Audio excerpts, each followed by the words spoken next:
Silakan duduk kembali Bapak Ibu.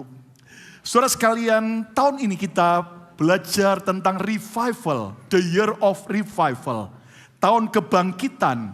Dan kita sudah mendengar bagaimana di Asbury University yang ada di saudaraku State Kentucky, sudah mulai terjadi kebangunan rohani, anak-anak muda, saudaraku, dari university itu dan berbagai orang-orang yang datang dari ibadah minggu pagi. Mereka enggak pernah mau berhenti sampai 24 jam, sampai seminggu, sampai 2 minggu, saudaraku. Dan mereka dilawat Tuhan. Banyak mereka yang terima Yesus, bertobat, disembuhkan karena Tuhan sungguh melawat mereka. Dan kita berdoa biar api kebangunan rohani ini akan terus menyebar, menyala-nyala di seluruh Amerika, termasuk Philadelphia, Pennsylvania, bahkan Indonesia, bahkan bangsa-bangsa yang mau tepuk tangan yang meriah, katakan haleluya. Nah, bulan ini kita sudah banyak belajar, subtema kita untuk kita mengalami revival, yaitu kita harus mengalami in love again. Kita harus jatuh cinta dengan Tuhan kembali. Dan saudara sekalian, selama beberapa minggu ini saya sudah sampaikan, aku cinta Yesus. Lalu juga ekspresi cinta yang benar, dan minggu lalu ruang bagi cinta. Dan bagi saudara-saudara yang belum menyaksikan, mendengar khotbah ini, Anda bisa lihat di file daripada YouTube channel Bethany Miracle Center. Dan hari ini sekalian, saya ingin melanjutkan lagi apa yang Tuhan ingin kita kerjakan. Ketika Yesus setelah bangkit dari kematian, Yesus menjumpai murid-muridnya yang sempat mengalami kegagalan dan kegoncangan iman. Apa yang Yesus lakukan? Lihat Yohanes 21 ayat 15 sampai ayat 19. Sesudah sarapan, Yesus berkata kepada Simon Petrus, "Simon anak Yohanes, apakah engkau mengasihi aku lebih daripada mereka ini?" Jawab Petrus kepadanya, "Benar Tuhan, engkau tahu bahwa aku mengasihi engkau." Kata Yesus kepadanya, "Gembalakanlah domba-dombaku." Ayat 16. Kata Yesus pula kepadanya, kepada Simon Petrus untuk kedua kalinya, "Simon anak Yohanes, apakah engkau mengasihi aku?" Jawab Petrus kepadanya, "Benar Tuhan, engkau tahu bahwa aku mengasihi engkau." Kata Yesus kepadanya, "Gembalakanlah domba-dombaku." Ayat 17, mari kita akan baca bersama-sama dengan suara yang nyaring. 2, 3. Kata Yesus kepadanya untuk ketiga kalinya, "Simon anak Yohanes, apakah engkau mengasihi aku?" Maka sedih hati Petrus karena Yesus berkata untuk ketiga kalinya, "Apakah engkau mengasihi aku?" Dan ia berkata kepadanya, "Tuhan, engkau tahu segala sesuatu. Engkau tahu bahwa aku mengasihi engkau." Kata Yesus kepadanya apa? "Gembalakanlah domba-dombaku." Ayat 18 saya baca, "Aku Yesus berkata kepadamu," kepada Simon Petrus, "sesungguhnya ketika engkau masih muda, engkau mengikat pinggangmu sendiri, dan engkau berjalan kemana saja kau kehendaki. Tetapi jika engkau sudah menjadi tua, engkau akan mengulurkan tanganmu, dan orang lain akan mengikat engkau, dan membawa engkau ke tempat yang tidak kau kehendaki." Ayat 19, mari baca bersama-sama. 2, 3. Dan hal ini dikatakannya untuk menyatakan bagaimana apa? Petrus akan mati dan apa? Memuliakan Allah. Sesudah mengatakan demikian, Yesus berkata kepada Petrus apa? "Ikutlah aku." Follow me. Sebuah pertanyaan jika diulang berkali-kali, itu mengindikasikan bahwa itu adalah pertanyaan yang sangat penting. Yesus bertanya, mengulang-ulang pertanyaan 3 kali. "Do you love me?" Apakah engkau mengasihi aku? Kepada Simon Petrus. Saudara sekalian, hari ini Ketika engkau mendengar firman Tuhan ini, secara pribadi dia panggil nama saudara dan saya. Dia bertanya kepada saudara secara pribadi, "Do you love me? Do you love Jesus? Apakah engkau mengasihi aku?" Nah, itu sebabnya tema khotbah saya hari ini adalah, "Do you really love Jesus?" Benarkah engkau cinta Yesus? Saudara, kita sering berkata, "I love you Jesus." Aku mengasihi Yesus. Kita sering nyanyi, "Aku cinta Yesus." Bahkan mungkin di mobil kita, di rumah kita ada stiker berkata, "I love Jesus." Namun pertanyaannya, sudah benarkah kita cinta Yesus? Nah, lihat kemari. Saya yakin saudara sudah banyak membaca ayat ini. Anda mungkin juga sudah mendengar banyak khotbah. Bagaimana Yesus tanya 3 kali kepada Simon Petrus, "Apakah engkau mengasihi aku?" Tetapi izinkan hari ini, Tuhan mewahyukan pewahyuan yang baru dan segar buat kita. Kalau sampai momen ini dicatat di Alkitab, berarti saudaraku ada makna, ada pelajaran berharga yang Tuhan ingin belajar saudara dan saya mengertinya. Yang setuju katakan amin. Nah, Yesus bertanya, "Apakah engkau mengasihi aku?" Sebanyak 3 kali. Apa makna pertanyaan Yesus? Hari ini saya mau bagikan ada 4 makna dari pertanyaan Yesus. Yang pertama, lihat Yohanes 21 ayat 15 sekali lagi. Sesudah sarapan, Yesus berkata kepada Simon Petrus, "Simon anak Yohanes, apakah engkau mengasihi aku?" Simon anak Yohanes, apakah engkau mengasihi aku? Dan dari kalimat ini kita belajar, makna rohani pertama dari pertanyaan Yesus adalah, Tuhan sangat mengingini cinta kita. God really wants our love. Tuhan sangat merindukan, mengharapkan, mendambakan cinta saudara dan saya. Saudara sekalian, pertanyaan Yesus ini menunjukkan betapa Tuhan ingin saudara lebih cinta Yesus lagi. Yang setuju, katakan amin. Lihat baik-baik. Yesus pertama kali tidak bertanya kepada Simon, "Apa persoalanmu?" Yesus tidak tanya kepada Simon Petrus, yaitu, "Apa permohonan doamu? Apa yang kau perlukan? Berkat apa yang sedang kau butuhkan?" Yesus tidak tanya bagaimana ibadahmu hari ini. Yesus tidak tanya dahulu kepada Simon Petrus, yaitu bagaimana korban persembahanmu hari ini, bagaimana pelayananmu. Tetapi yang pertama yang Yesus tanya, "Apakah engkau mengasihi aku?" Saudara sekalian, Tuhan ingin cinta saudara dan saya. Siapa yang rindu mencintai Tuhan dan terus mau cinta Tuhan, ayo beri tepuk tangan yang meriah bagi Tuhan Yesus. Jangan datang kepada Yesus hanya karena berkat-Nya, hanya karena pertolongannya, hanya karena mujizatnya. Saudara, ada banyak orang datang kepada Yesus ke gereja, cari Tuhan hanya supaya saya sakit disembuhkan, supaya saya miskin diberkati, supaya saya mendapat mujizat. Memang itu janji Tuhan. Namun jika Anda datang hanya karena berkat-Nya, hanya supaya Anda mendapat mujizat, maaf kata, apa bedanya kita datang ke mesin ATM? Apa bedanya dengan kita datang ke dokter? Saya sakit, waktu saya disembuhkan, bye-bye. Yang penting saya bayar uang, selesai. Dan itu yang Tuhan tidak mau. Dia mau agar kita datang bukan karena permintaan, namun karena cinta. Yang setuju katakan amin. Tuhan mau agar kita datang bukan karena rutinitas dan kewajiban. Ya, saya kalau enggak ke gereja hari Minggu, nanti apa kata orang?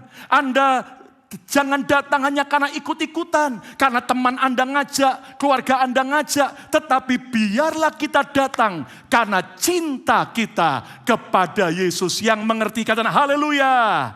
Ayo yang cinta Yesus ucapkan bersama saya mau cinta Yesus. Saudara sekalian, lihat hari-hari ada banyak orang yang cintanya kepada Yesus sudah mulai padam, mulai luntur, mungkin karena kekecewaan, mungkin karena persoalan. Dan di survei waktu pandemi kemarin, ada banyak anak-anak Tuhan, bahkan hamba-hamba Tuhan, yang cintanya sama Tuhan padam, cintanya sama Yesus kandas. Saudara, sebuah survei yaitu Barna, survei November 2021, ternyata mereka mengadakan sebuah survei 38% para pastor di Amerika ingin mengundurkan diri dari pelayanan. What? Para pendeta di Amerika disurvei 38% mau resign dari pelayanan. Lah kalau pendeta Indonesia ada nggak yang mau mengundurkan diri? Nggak ada. Nggak ada yang ngaku maksud saya, saudaraku. Nah, pertanyaan Yesus ini, apakah engkau mengasihi aku? Agar kita kembali cinta mula-mula kepada Tuhan. Saudara, apa yang terjadi gempa di Turki ini terjadi bukan di ibu kotanya, namun di perdalamannya, kota-kota yang saudaraku sekitar berapa jam dari ibu kotanya. Dan Anda tahu saudaraku, dipercaya itu adalah Antioquia. Dulunya adalah Antioquia, dan Kisah Rasul Alkitab mengatakan bahwa untuk pertama kalinya mereka disebut orang Kristen itu di Antioquia. Di bagian pedalaman Turki yang lagi baru kena gempa ini. Dan Anda tahu yang menyedihkan. Di tempat itu pertama kali orang menyebut Kristen, pengikut Yesus. Tapi sekarang sudah sangat langka orang yang percaya Yesus. Bahkan 7 jemaat yang dalam kitab Wahyu, itu hanya tinggal puing-puingnya saja. Hari ini ada banyak orang yang sudah tidak lagi cinta Yesus. Tapi dengar hati Tuhan, dia rindu cinta saudara dan saya. Yang mau cinta Yesus, tepuk tangan yang meriah bagi Tuhan Yesus. Bahkan Yesus menegur jemaat Efesus di kitab Wahyu, bahwa engkau telah meninggalkan kasihmu yang mula-mula. Dan ketika Yesus tanya pada Simon Petrus, do you love me? Do you love me? Do you love me? Ini artinya Tuhan mau agar Petrus dan semua kita kembali cinta Yesus. Saudara, kalau Anda jeli, kita akan belajar beberapa fakta bahwa pertanyaan Yesus ini membuktikan bahwa Yesus ingin agar Simon dan semua kita kembali cinta Yesus. Saudara tahu, nama lama Simon itu adalah Simon anak Yohanes. Dan Yesus yang memberi nama, engkau bukan lagi Simon, tapi apa? Petra, Petrus, atau Kefas. Artinya batu karang. Tapi heran ya, khusus ketika Yesus tanya, do you love me? Yesus gak pakai kata, Petrus, apakah kau mengasihi aku? Tapi Yesus pakai kalimat apa? Simon anak Yohanes. Mari kita lihat perbandingannya. Lihat dalam Yohanes 1 ayat 42. Untuk pertama kalinya waktu Yesus bertemu dengan Simon anak Yohanes, Yesus bertanya, engkau Simon anak Yohanes. Lihat. Tetapi dalam Yohanes 21:15, ketika cinta Simon kepada Yesus mulai goyah, Yesus tidak pakai nama Petrus, tapi dia panggil Simon anak Yohanes. Saudara, ini adalah panggilan awal. Supaya Simon anak Yohanes kembali ingat betapa dia dulu menerima kasih Yesus dan mencintai Yesus. Mana bukti berikutnya, saudara sekalian? Anda tahu bahwa pertama kali Simon itu dipanggil oleh Yesus di tepi danau Galilea di Israel. Bahkan juga Yesus beri mujizat ikan banyak karena semalaman Simon Petrus tidak dapat tangkap ikan. Dan lihat sekarang perbandingannya. Dalam Lukas pasal 5, di tepi danau itu, Yesus di atas perahu Petrus memberi mujizat ikan banyak. Sekarang dalam Yohanes 21, ketika semalaman juga mereka tidak menangkap ikan, Yesus akhirnya beri mujizat di tepi danau. Dan saya percaya ini membuat memori Petrus kembali ingat. Wow, dulu aku dipanggil Tuhan pertama waktu aku terima mujizat ikan. Bukti berikutnya, Petrus harus menyatakan cintanya, saudaraku, kepada Yesus. Dan Anda tahu ternyata Petrus ini menyangkal Yesus 3 kali di dekat perapian. Dan disebut spesifik api arang. Mari kita lihat, saudaraku. Di perjanjian baru cuman kata api arang hanya diulang 2 kali ini. Dalam Yohanes 18 ayat 18, di dekat api arang ketika Yesus ditangkap, maka seorang wanita tanya, apakah engkau murid Yesus? Oh enggak, aku enggak kenal dia. Petrus menyangkal Yesus di dekat api arang. Sekarang dalam Yohanes 21 ayat 9, di dekat api arang, setelah Yesus beri mujizat ikan dan beri makan pagi, ikan dan roti, di dekat api arang, Yesus tanya kembali, apakah engkau mengasihi aku? Dan yang keempat, saudaraku, berikutnya Petrus harus menyatakan cintanya pada Yesus berapa kali? 3 kali. Kenapa? Lihat perbandingannya. Karena dalam Matius 26 ayat 75, engkau telah menyangkal aku 3 kali. Dan lihat sekarang di Yohanes 21 ayat 17. Untuk ketiga kalinya Yesus bertanya, apakah engkau mengasihi aku? Dan akhirnya 3 kali Petrus menyatakan cintanya kembali kepada Tuhan. Saudara, hari ini Tuhan mau kita kembali cinta mula-mula kepada Yesus. Siapa mau kembali pada cinta kepada Yesus? Tepuk tangan yang meriah bagi Tuhan Yesus. Lebih meriah lagi. Mungkin akhir-akhir ini engkau sudah lama mundur. Gara-gara kesibukan saudara. Gara-gara saudara dikecewakan. Mungkin gara-gara engkau punya masalah yang berat. Hari ini dia tanya, maukah engkau kembali cinta mula-mula? Makna pertanyaan Yesus yang kedua adalah, balik Yohanes 21 ayat 15. Yesus tidak hanya bertanya, apakah engkau mengasihi aku, Simon anak Yohanes. Tapi ada kalimat berikutnya, lebih daripada mereka ini. Ucapkan bersama saya, lebih daripada mereka ini. 2, 3. Saudaraku, kenapa Yesus tidak hanya bertanya, apakah engkau mengasihi aku? Tapi kenapa ada kalimat lebih daripada mereka ini? Ini punya makna yang kedua. Cinta kita kepada Yesus harus melebihi yang lain. Our love to Jesus must be more than others. Saudara, Yesus juga tanya buat kita hari ini. Apakah engkau cinta Yesus melebihi yang lain? Apa artinya melebihi yang lain? Cinta melebihi yang lain ada 3 makna. Apakah cinta kita kepada Yesus melebihi cinta kita dari orang lain? Saudara, waktu itu Yesus tanya, Simon, apakah engkau mengasihi aku lebih daripada Yohanes, lebih daripada Andreas, lebih daripada Matius? Dan hari ini juga Tuhan tanya, bagaimana cintamu? Apakah cintamu melebihi daripada yang lain? Atau malah kurang, lebih buruk daripada yang lain? Saudara, kita nggak perlu sibuk berkompetisi, nggak perlu sibuk bersaing dengan yang lain. Tapi urusan cinta, kita nggak boleh kalah dengan yang lain. Yang setuju, ayo tepuk tangan yang meriah bagi Tuhan Yesus. Saudara, kalau yang lain cinta Yesus, kita harus lebih daripada yang lain. Kita cinta banget. Tidak ada yang amin. Yang lain cinta banget, kita cinta gila-gilaan. Tidak ada yang amin. Amin, saudaraku. Yang lain cinta gila-gilaan, kita cinta, sudah pokoknya super, saudara. Artinya adalah saudara dan saya harus cinta Tuhan lebih dalam lagi. Ayo yang mau cinta Yesus lebih lagi, ayo tepuk tangan yang meriah bagi Tuhan Yesus. Apakah engkau mengasihi aku lebih daripada yang lain? Lebih daripada yang lain, lebih dari mereka ini artinya apa? Punya makna rohani berikutnya. Apakah cinta kita kepada Yesus melebihi cinta kita kepada ikan yang baru ditangkap? Kan hari itu semalaman Petrus gak dapat ikan. Sekarang diberi Tuhan mujizat ikan yang banyak. Apakah kita lebih cinta ikan daripada cinta Tuhan sang pemberi ikan? Apakah kita lebih cinta pekerjaan kita lebih daripada Tuhan sang sumber berkat? Apakah kita lebih cinta harta, kekayaan kita melebihi daripada Tuhan sang sumber berkat? Hari ini Yesus tanya, apakah engkau mengasihi aku melebihi daripada ikan yang kau tangkap? Lebih daripada berkat yang aku beri?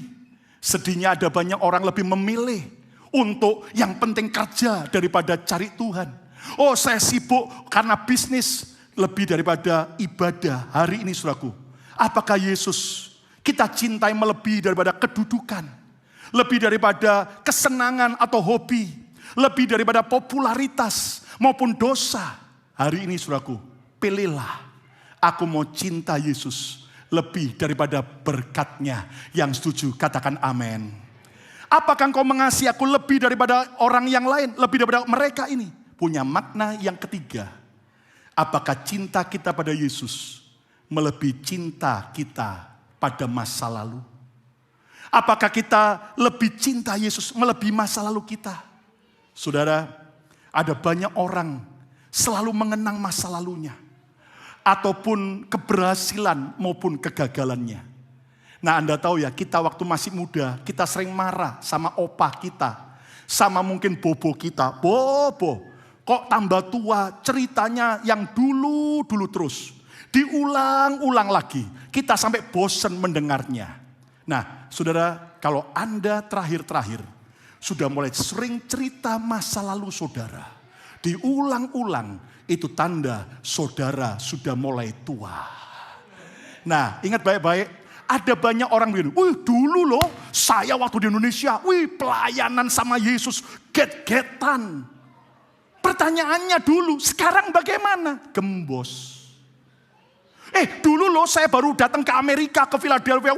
Saya benar-benar rajin ibadah. Saya jadi berkat. Lah dulu, sekarang bagaimana? Mungkin juga kita pernah gagal. Tapi hari ini Tuhan berkata, apakah engkau mengasihi aku lebih daripada yang lain? Artinya kita harus cinta Tuhan lebih baik dari masa lalu kita. Hari ini dan seterusnya kita makin cinta Tuhan. Yang percaya tepuk tangan yang meriah bagi Tuhan Yesus. Yang ketiga, makna pertanyaan Yesus. Balik dalam Yohanes 21 ayat 15. Setiap kali Simon Petrus sudah selesai berkata, engkau tahu bahwa aku mengasihi engkau. Maka selalu Yesus menjawab balik. Kata Yesus kepadanya, gembalakanlah domba-dombaku. Feed my sheep. Gembalakanlah domba-dombaku. Saudara, makna pertanyaan Yesus yang ketiga, cinta kepada Yesus harus dibuktikan dari kerelaan untuk melayani. Cinta kita kepada Yesus harus dibuktikan dari kerelaan kita untuk melayani.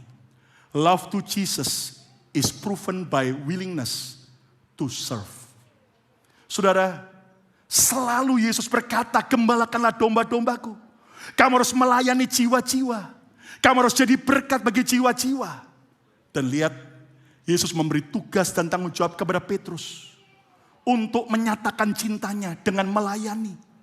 Tahukah Anda, kerelaan untuk melayani Tuhan, kerelaan untuk melayani sesama, merupakan bukti bahwa kita benar-benar cinta Yesus. Ada orang berkata, Pastor Lukas, saya cinta Tuhan banget. Yang penting saya cinta pribadi Tuhan. Saya di rumah aja gak apa-apa. Yang penting suka berdoa, suka baca Alkitab, nyembah Tuhan. Saya yakin ada orang melayani tanpa cinta. Banyak gak orang melayani tanpa cinta? Banyak. Namun kalau orang cinta, pasti mau melayani. Dan bukan hanya melayani pribadi Tuhan, tapi juga melayani pekerjaan Tuhan. Melayani jiwa-jiwa yang mau tepuk tangan yang meriah bagi Tuhan Yesus. Satu kali ada seorang pemilik restoran di kota London, Inggris. Orang ini bernama Emil Medler. Dia adalah orang Kristen yang cinta Tuhan. Bahkan terkenal seorang dermawan. Saudara, Emil Medler, ia sering memberi makan kepada orang-orang lain yang sedang berkekurangan secara cuma-cuma. Bahkan jika ada gereja atau organisasi Kristen yang datang membutuhkan pertolongan, support dana, maka Emil Medler segera membuka laci uangnya di restoran dan memberikan sumbangan dalam jumlah yang besar. Suatu hari ketika ada seorang misionari mendekati Emil, dan akhirnya Emil membuka laci uang di restorannya. Ternyata utusan Injil ini memperhatikan ada sebuah paku yang panjang di antara uang-uang yang ada di laci daripada Emil Medler. Dengan keheranan akan apa yang dilihatnya, Maka utusan Injil ini bertanya, apa gunanya paku yang panjang itu? Kok kamu taruh di dalam laci uangmu? Maka Emil mengambil paku yang panjangnya 15 cm dan berkata, saya menyimpan paku ini bersama dengan uang saya, agar saya selalu ingat betapa harga yang sudah dibayar oleh Kristus menyelamatkan saya. Dan saya mau membalas cinta dan kebaikan Yesus kepada saya. Emil menggunakan sebuah paku untuk mengingatkannya bahwa dia berhutang kasih. Dan dia mau menyatakan rasa terima kasih yang besar kepada Tuhan. Karena Yesus telah rela mati di paku di kayu salib. Seberapa seringkah kita teringat akan korban Kristus di kayu salib, yang telah membayar lunas harga dosa kita. Teladan Emil Medler kiranya mengingatkan dan mendorong kita di tengah semua kesibukan kita, di semua hobi dan kesukaan kita. Hendaklah kita selalu ingat bahwa Yesus telah dipaku di kayu salib untuk menebus dosa saudara dan saya. Dan kalau dia sudah terlalu cinta buat kita, maukah kita membalas cintanya? Yang mau membalas cinta Tuhan, ayo tepuk tangan yang meriah bagi Tuhan Yesus. Lebih meriah lagi dan haleluya. Nah, orang yang cinta Tuhan pasti rindu melayani Tuhan. Nah, saudaraku, mengapa ada orang melayani Tuhan, melayani sesama, kadang-kadang lagi nyala-nyala, kadang-kadang gembos, kadang-kadang semangat, kadang-kadang mundur, kecewa. Kenapa? Karena motivasinya melayani salah. Nah, saya mau tanamkan apa motivasi benar dalam melayani Tuhan. Melayani karena cinta, bukan karena yang lain. Bukan supaya dipuji orang. Bukan supaya dapat kedudukan. Bukan supaya saya dapat keuntungan. Tapi saya melayani karena cinta. Ayo yang online coba ketik dan semua katakan, saya mau melayani karena cinta. 2, 3, saya mau melayani karena cinta. Melayani karena ingin membalas kebaikan Tuhan. Tuhan sudah terlalu baik, aku ingin balas kebaikannya. Bahkan juga melayani sesuai panggilan dan kekuatan kita. Saudara, setiap kita punya kekuatan, passion, panggilan, kelebihan masing-masing. Dan gunakan kelebihan kekuatan Anda untuk melayani Tuhan dan sesama. Semalam saya diminta khotbah secara Zoom dalam ibadah SOS. SOS adalah singkatan sahabat orang sakit. Dimulai dari Pastor Stefanus dan istrinya Pastor Iva di Singapura. Orang Indonesia ini punya hati. Karena tahu bahwa banyak orang Indonesia ke Singapura untuk berobat tahun-tahun yang dulu. Maka mereka mendampingi, mengunjungi orang-orang yang ada di rumah sakit. Lalu mereka mulai menghibur, menguatkan, memberitakan tentang Yesus, mendoakan. Bahkan kalau ada yang mau operasi, sebelum operasi didoakan, didampingi. Wow, itu kekuatan mereka. Mereka punya passion, selalu ada di rumah sakit, mengunjungi dan mendoakan mereka, menginjili. Dan hasilnya ternyata enggak sia-sia. Anda tahu banyak pasien yang didoakan. Ketika mereka sembuh, mereka kembali ke tempat masing-masing. Mereka terima Yesus. Mereka dibaptis. Bahkan sampai akhirnya pelayanan SOS, sahabat orang sakit, nyebar dari Singapura ke berbagai kota-kota di Indonesia. Bahkan ke beberapa negara. Dan saudaraku, saya melihat bagaimana sampai hari ini pelayanan mereka sudah berpuluh-puluh tahun. Tapi tetap tahan uji. Kenapa? Karena mereka lakukan karena cinta. Tepuk tangan yang meriah bagi Tuhan Yesus. Saya mungkin kekuatan saya bukan seperti Pastor Stefanus yang suka mendoakan orang sakit, mendampingi mereka yang sakit. Tapi bersyukur kalau kita punya passion. Kita suka berbagi makanan dan juga minuman bagi komunitas. Dimulai tahun 2007, 2008, 2009, kita mulai buat sebuah gerakan share love sebulan sekali. Waktu spring sampai waktu sebelum musim dingin. Sebulan sekali kita bagi berkat buat komunitas. Tapi ternyata di sebuah kerinduan itu makin diperkuat oleh Tuhan. Sekarang sejak pandemi 2020 sampai hari ini, setiap Kamis pagi kita terus berbagi berkat, jadi berkat, berbagi makanan bagi komunitas. Tepuk tangan yang meriah bagi Tuhan Yesus. Saudara, mungkin kekuatan Anda adalah bermain musik. Mungkin ada saudara yang kekuatan Anda adalah Anda pandai membuat yaitu sesuatu yang di sosial media. Anda mungkin kekuatan Anda adalah yaitu bisa ngedrive cukup kuat lama. Atau Anda saudara kelebihan Anda adalah pintar masak. Atau saudara kelebihan Anda adalah mungkin Anda diberkati Tuhan melebihi yang lain. Hari ini gunakan setiap kekuatan dan panggilan Anda untuk jadi berkat bagi banyak jiwa-jiwa. Yang sujud tepuk tangan yang meriah bagi Tuhan Yesus. Motivasi yang benar dalam melayani juga melayani karena dengan pengabdian, dengan keteladanan, dan dengan kesabaran. Saudara, ada kalanya waktu pelayanan, kita harus lewati masa sulit. Saya masih ingat tahun 97, Tuhan panggil saya pertama kali untuk lepaskan pekerjaan sekuler saya dan jadi hamba Tuhan sepenuh waktu. Dari 1997 sampai hari ini 2023, sudah 26 tahun saya mengabdi melayani Tuhan sepenuh waktu.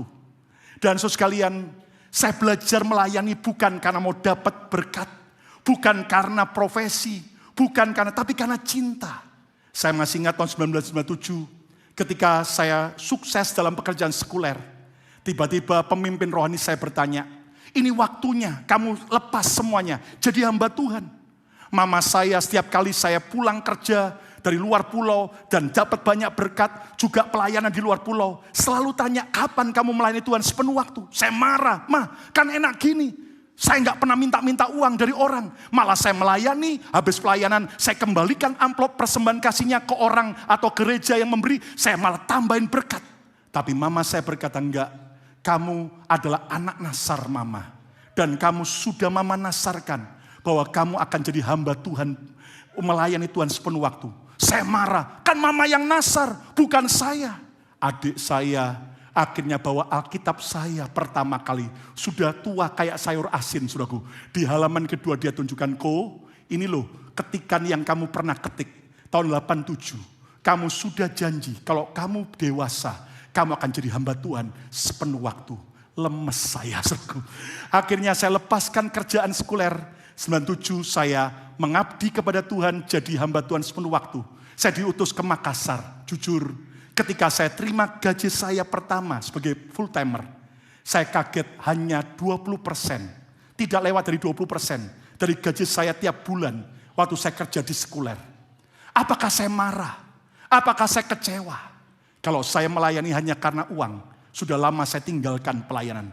Tapi saya bersyukur, saya melayani karena cinta. Karena Tuhan sudah terlalu baik, sehingga akhirnya sampai hari ini Tuhan pelihara dan Tuhan cukupkan segala kebutuhan kita. Tepuk tangan yang meriah bagi Tuhan Yesus.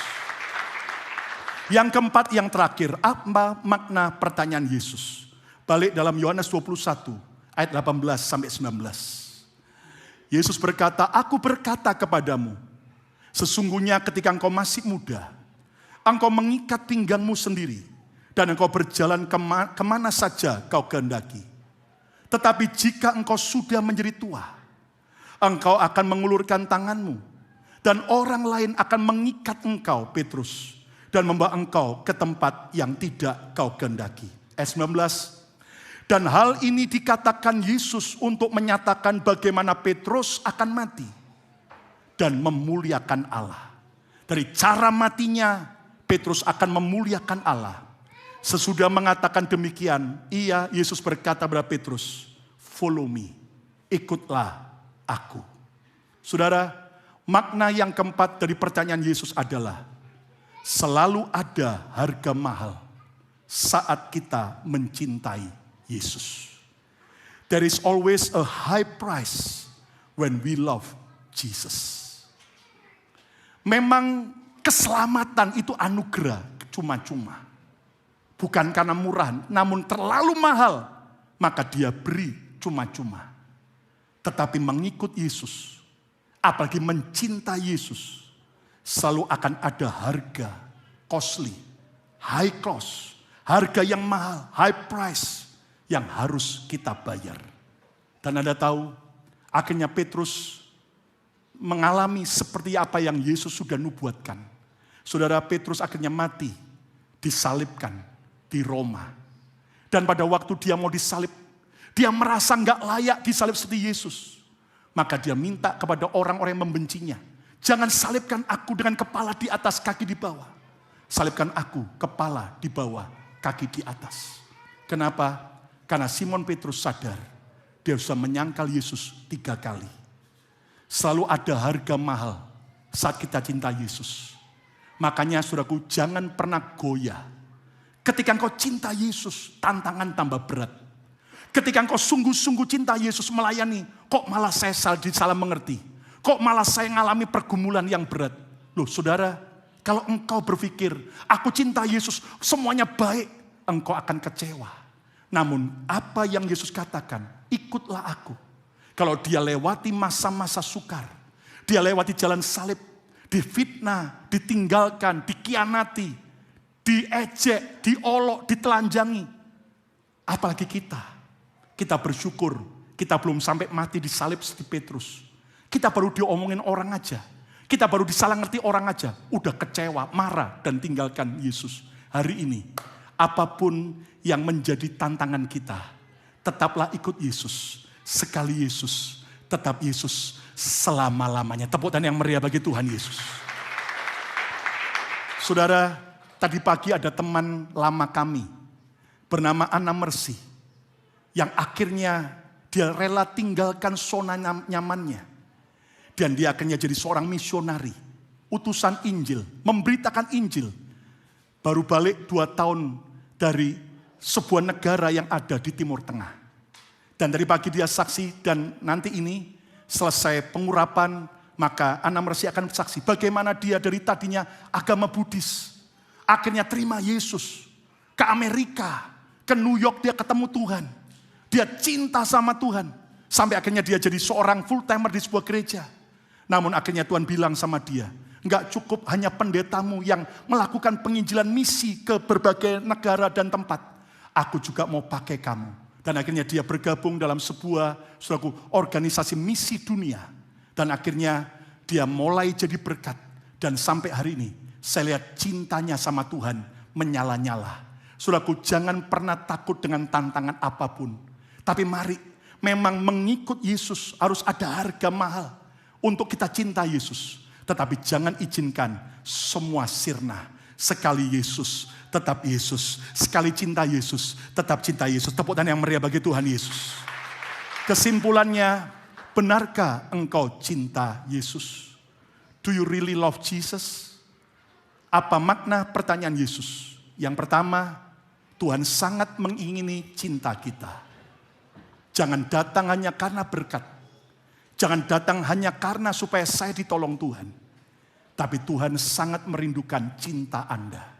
Kembali pada cintamu yang mula-mula. Yang kedua, cinta kita kepada Yesus harus melebihi yang lain. Lebih daripada orang yang lain. Lebih daripada ikan yang baru kita tangkap. Lebih daripada masa lalu kita. Baik kegagalan maupun kesuksesan kita. Dan yang ketiga, cinta pada Yesus dibuktikan dari kerelaan kita melayani. Kalau kita cinta Tuhan, kita pasti mau jadi berkat. Dan yang keempat, selalu ada harga mahal saat kita mencintai Yesus. Hari ini, siapa yang rindu mencintai Tuhan lebih dari segala-galanya? Yang mau tepuk tangan yang meriah bagi Tuhan Yesus. Mari bangkit berdiri bersama-sama.